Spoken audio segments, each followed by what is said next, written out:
লক্ষ্মীর ভাণ্ডারে জালিয়াতি রুখতে পদক্ষেপ নিল। ফর্ম জমার সময় থাকতে হবে আবেদনকারীকে। আবেদনকারীর উপস্থিতি এখন বাধ্যতামূলক করা হলো। ব্লক প্রশাসনের দাবি, এই পদক্ষেপে লক্ষ্মীর ভাণ্ডারের ভবিষ্যতের জালিয়াতির চেষ্টা অনেকটাই ঠেকানো যাবে।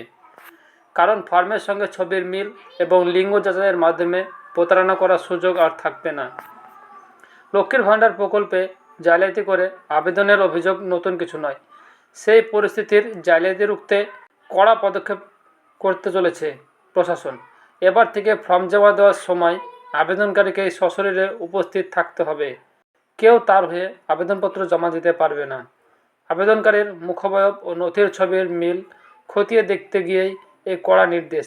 জালিয়াতি রুখতে এই নির্দেশ দিয়েছেন বাঁকুড়া তালডাংরা ব্লক প্রশাসন।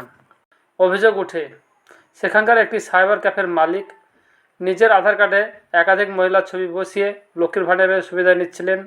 তারপরই তিনি প্রশাসনের চোখে পড়ে যান। শুধু তাই নয়, আধার কার্ডে লিঙ্গের ঘরেও তিনি মহিলা লিখে জালিয়াতি চালান। ব্লক অফিসে সেই জাল কার্ড ও ফর্ম জমা পড়ে গেলে প্রথমে ধরা না পড়লেও নজরে আসে ব্যাপারটি। এরই ভিত্তিতে পুলিশ তাকে গ্রেপ্তার করে। সেই ঘটনায় এবার প্রশাসনকে কঠোর পদক্ষেপ নিতে বাধ্য করেছে। ফর্ম জমা পড়ার পর নথি আপলোড করার সময় সঙ্গে সঙ্গে যাচাই করা সম্ভব হয় না। তাই প্রশাসন চাইছে জমা দেওয়ার মুহূর্তেই নথি মিলিয়ে দেখা হোক। আবেদনকারী উপস্থিত থাকলে কর্মীরা ফর্মে থাকা ছবির সঙ্গে সরাসরি তার মুখ মেলাতে পারবেন। ফলে কোনো পুরুষের পক্ষে আর মহিলাদের জন্য নির্দিষ্ট প্রকল্পে আবেদন করা সম্ভব হবে না।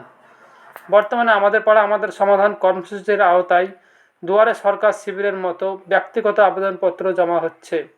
ব্লক প্রশাসন জানিয়েছে, শিবিরে দায়িত্ব থাকা কর্মীদের কাছেও এই নতুন নির্দেশ পৌঁছে দেওয়া হয়েছে। অর্থাৎ যেখানে ফর্ম জমা হোক না কেন, আবেদনকারীর উপস্থিতি এখন বাধ্যতামূলক।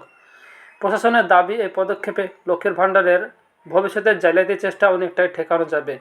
কারণ ফর্মের সঙ্গে ছবির মিল এবং লিঙ্গ যাচাইয়ের মাধ্যমে প্রতারণা করার সুযোগ আর থাকবে না।